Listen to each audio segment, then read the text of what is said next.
Hello everyone. Today I am Rishabh Bhardwaj, Assistant Professor in St. Andrews Institute of Technology and Management, starting a new lecture series of Applied Thermodynamics, Semester 4. Today we will cover the topic fuel.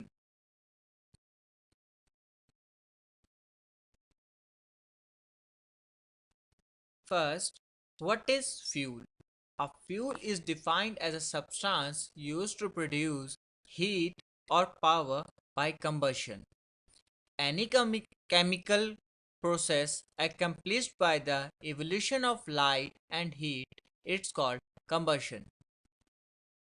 It is simplify the reaction of substance with oxygen and converts chemical energy into heat and light. If we combine fuel and oxygen, a combustible product will produce and heat simultaneously. Let's discuss about classification of fuel. Based upon the fuel, we have the fuel is categorized in two parts. First, based upon physical state, and second, based upon occurrence. Let's by forgetting the physical state first, that is solid fuel, that for example wood. Second, liquid fuel, that is crude oil, petroleum, and natural gasolines. Third is gaseous fuel, for example, natural gas and etc. If we're talking about the based on occurrence, that is first primary or natural fuel, that is pure wood and coal, and secondary and prepared fuel, that is charcoal, petrol, petroleum, and coke. What are the characteristics of a good fuel? First, it should be ignite easily. It is easily combustible so that we don't have to put external effects of the environment, or we have to create a system for that by which we can ignite the fuel. It should be ignite easily. The temperature of the fuel at which ignition starts and continues to burn without further addition of heat. It's called ignition temperature. It should be a moderate for a good fuel. Very low ignition temperature leads to fire hazards, and very high ignition temperature defavors the starting of the fire. Second, it should give out a lot of heat, that is its specific heat should be high. It should have low smoke and combustible matter such as ash. It should not give us harmful combustion product. This property depends on the nature of element present in the fuel. It should be inexpensive in nature and readily available. It should be easy to store and transport. It should have low ash content. Ash reduces the calorific value of the fuel and cause hindrance to the flow of air and heat, reduce the specific heat, and leads to unwanted disposal problems. First, we have calorific value. The two unit of calorific value, that is mean British thermal unit. In in short, we generally known as it as BTU. And second is chlorine. In short, we call as call. Gross and net calorific value. First, we have higher calorific value or gross calorific value. Second, we have lower calorific value or net calorific value. The net calorific value is equal to gross calorific value minus latent heat of water vapor formed. For example, since 1 gram of hydrogen gives 9 gram of water, the net calorific value will be gross calorific value minus weight of hydrogen into 9 into latent heat of the steam. If we determine the calorific value, then we have a theoretical determination.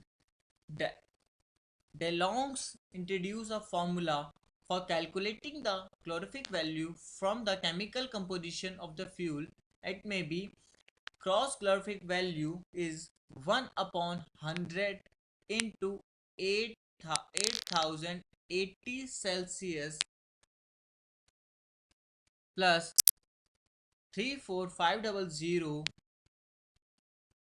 into H minus O by 8 plus 2240 as kilocal per kg.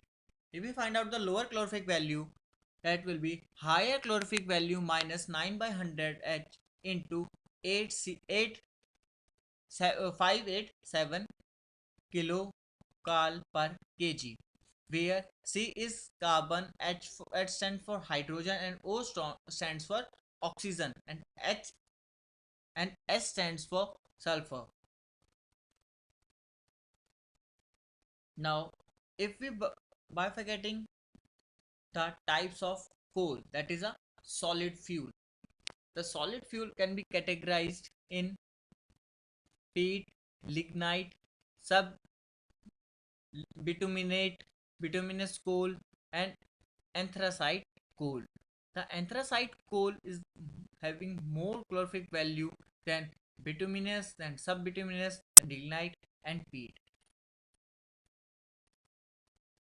The peat contain lowest carbon content. Lignite brown variety containing 25 to 30% of carbon and 60% moisture content. The black variety 35 to 45% carbon in bituminous coal.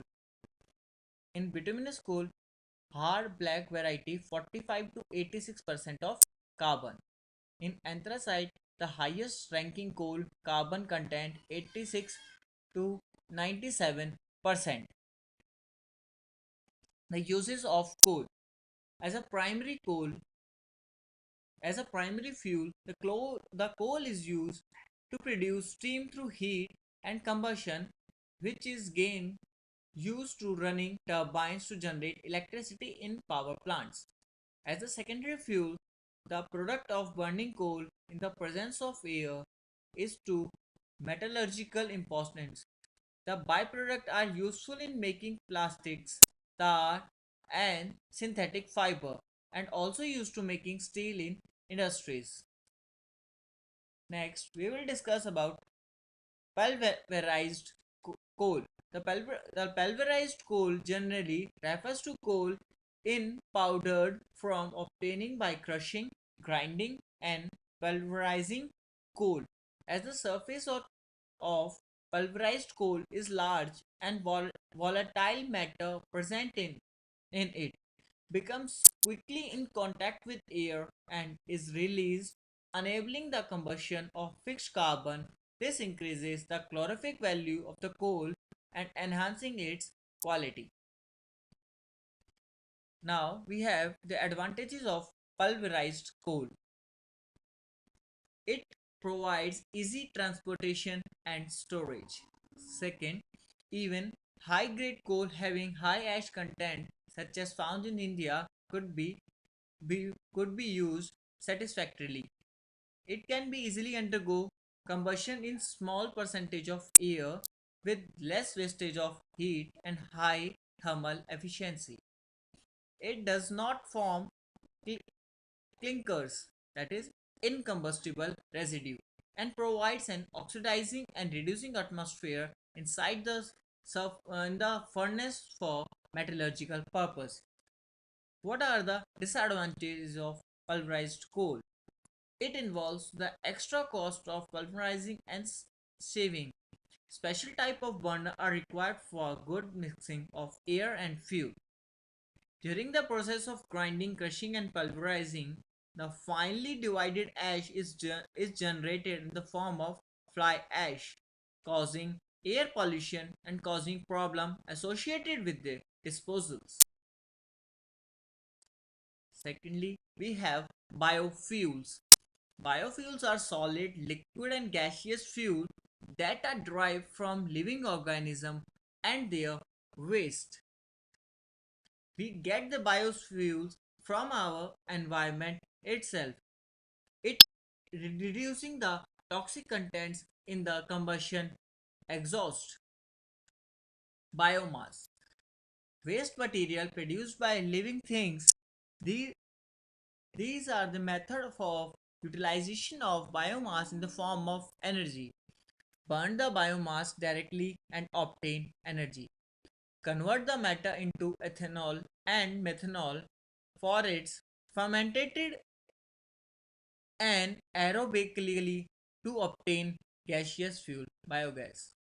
Biodiesel produces from trans- transescification of vegetable oils that contain tri- triglycerides.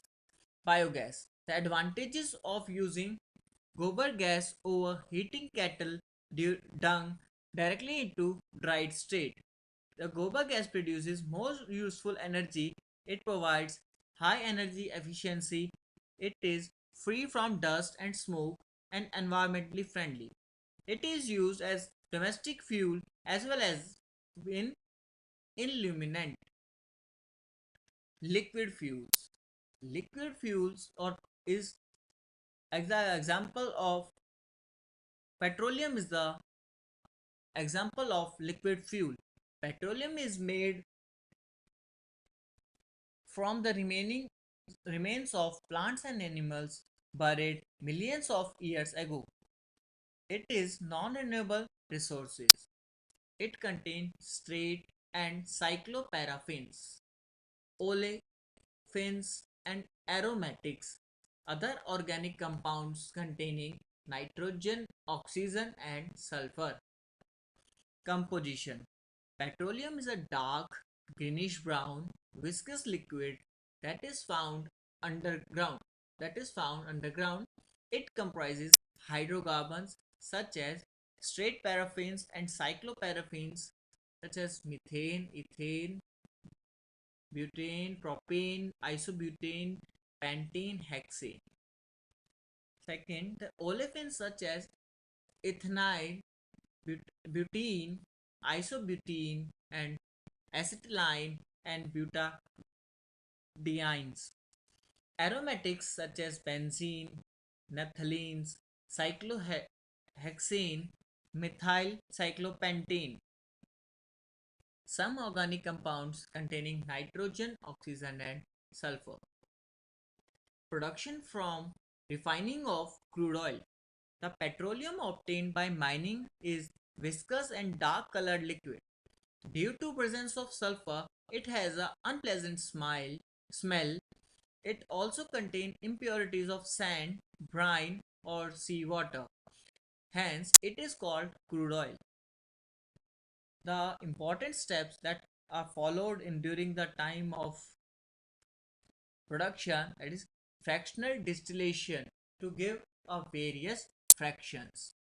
Conversions of less desirable fractions to valuable product by process like cracking. Treatment of fractions to remove undesirable substance. Now we have gaseous fuel. The ease and the flexibility of the application of gaseous fuel give the advantages over solid and liquid fuels. The advantages of gaseous fuel are combustion may be readily controlled, greater thermal efficiency, smoke and ash are eliminated, economical utilization of low-grade solid fuels after gasification, and use in internal combustion engine for the direct production of power. These type of advantages make a gaseous fuel a more highly usable product. If we If we're talking about the natural gas, the origin of natural gas is closely associated with that of petroleum. It is always found in or near the petroleum field because in this fact it is not available over the large part of the country, although pipelines are being constantly extended to furnish gas to large consuming centers where it may be used either alone or mixed with the artificial gas. Natural gas is a cheaper and convenient fuel, consists of methane and other saturated hydrocarbons.